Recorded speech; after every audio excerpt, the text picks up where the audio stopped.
Hey everyone, it's Fitzcuffs here, and today I want to talk to you about a game that I've played recently and actually really enjoyed called Into the Dead 2. Let's check it out.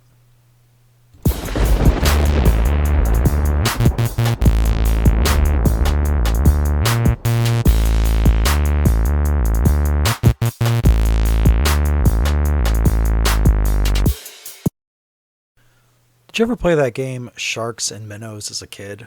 Where basically the majority of kids start out as minnows and try to run to the end of a pathway without getting eaten by the shark? Well, Into the Dead 2 is basically like that, except you're all alone running through an endless horde of zombies.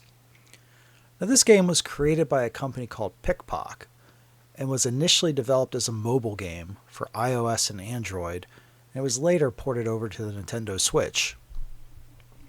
The footage you're seeing on the screen now is me playing on Nintendo Switch, which makes great use of the controller and feels like a more natural way to play the game than trying to tap parts of your screen of a phone or a tablet. Now, admittedly, I didn't play the first game, but that doesn't matter at all, because as far as I can tell, there isn't anything related to the first game that you have to know to enjoy this experience. The game has a story mode, where you play as a guy who has been separated from his sister and daughter during a zombie apocalypse. Apparently, you went looking for supplies alone, and while you were out, things happened back at camp that caused your sister and daughter to leave the camp. The story spans 6 different chapters, each with 10 levels, so 60 levels total. As you go through each level, you're trying to make it to the next checkpoint to get closer to your family, only to find that they keep moving ahead of you, which forces you to keep moving through the horde. This game is an endless runner, so basically at the start of each playthrough, your character will automatically move forward. You have no control to stop your character until you reach the end of each level, but you can move the character to the right or the left. When running full speed and trying to maneuver in either direction, it can at times feel like trying to turn a tank or a really big boat. And there were times I was playing when cars or buildings in the environment got in my way and prevented me from moving. Pretty much meant an instant death as zombies swarmed in and feasted on my neck and limbs. The music throughout this game doesn't change, but it definitely makes for some tense moments. It has a dark and ominous tone to it that feels all the more scary with the dark settings of each level. This vibe is definitely heightened if you're playing in the dark at night like I was. Now, on each level, not all zombies are the same in this game. Some of them are super dumb and weak, and they'll just stand in place and they can be taken down pretty easily with just one hit. Other zombies are faster and lunge at you from all sorts of angles on the screen, and they're hard to juke. Still, other zombies are bigger and more durable and take at least a few shots to finish off, while other zombies are equipped with body armor and SWAT gear and can only be taken down with piercing ammo or some form of explosive. There are also a wide variety of weapons to choose from in this game, and before starting each run, you're able to choose 2 weapons and a companion to follow you. Weapons range from pistols to shotguns, submachine guns, assault rifles, and hunting bows. You can choose to equip your weapons with enhancements to help you on your run, such as piercing ammo, incendiary ammo, explosive ammo, and such. You can also carry up to 3 grenades with you on each run. Now, the weapons or companions used to kill zombies during your run gain experience points that you can gradually use to purchase upgrades for your said weapon or companion. Weapon upgrades are pretty much what you would expect, such as greater ammo capacity, faster reloading times, or greater firepower. Some stages also have special weapons that are only available for a limited time during that playthrough and are not added to your permanent inventory. These include items such as weed whackers, chainsaws, mounted artillery guns, and vehicles. I have to admit, there's something uniquely satisfying about taking a chainsaw to a group of zombies and then blasting one in the face with your shotgun before finishing the next horde off with a grenade. Overall, this game does a good job of incentivizing you to keep playing. Every so many levels as you progress, a new weapon will unlock. On top of that, each level has 5 objectives associated with it that earn you stars. Stars are used to unlock more gold rewards that can be used to purchase new weapons, upgrades for your weapons, or you can spend money on your companions. Each chapter of the game also unlocks unique weapons as you continue to collect stars. Most of the companions who will aid you in battle are dogs with various abilities like sniffing out extra ammo or being particularly efficient at killing zombies.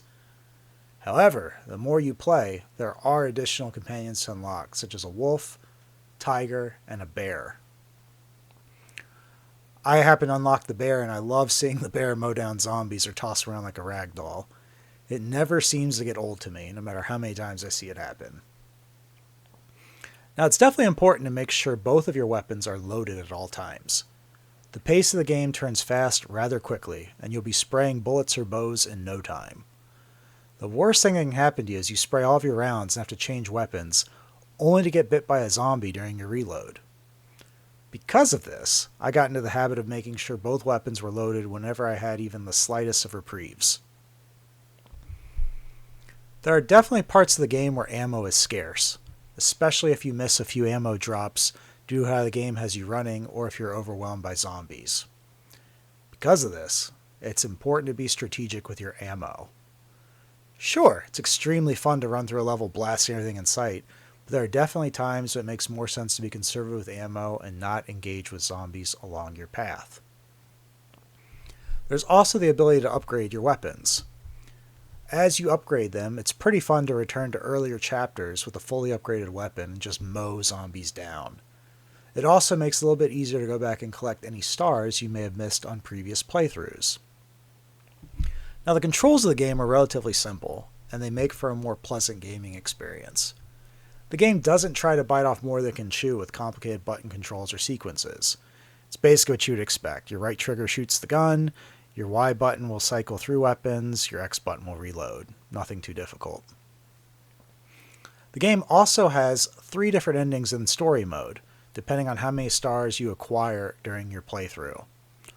On my first playthrough, I ended up with the bad ending, and I'm curious to see what the other 2 endings are like.